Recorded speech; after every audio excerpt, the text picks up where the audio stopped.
हमें यहाँ इन्फॉर्मेशन मिली लगभग 12:15 बजे कि यहाँ पर 2 बंदे दरिया की लहरों में डूब गए हैं।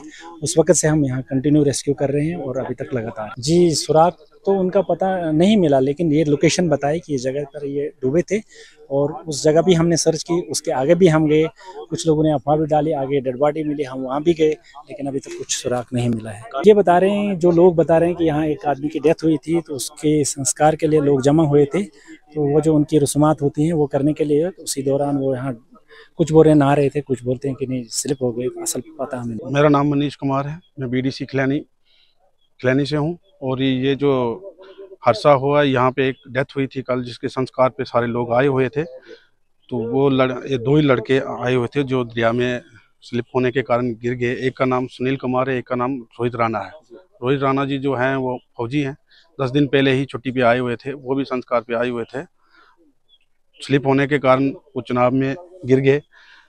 दरियाई चुनाव का जो फ्लो है, आपको पता है कि पीछे इतनी बारिशें हुई हैं, इतना सब कुछ होने के कारण इतना चढ़ा हुआ है कि हमारे रास्ते ख़राब हो गए।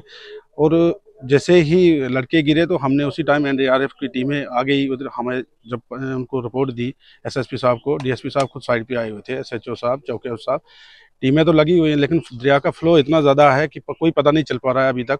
और उम्मीद करते हैं कि जिस हिसाब से सारी टीमें मेहनत कर रही हैं तो जल्द से जल्द उनका पता लग जाए।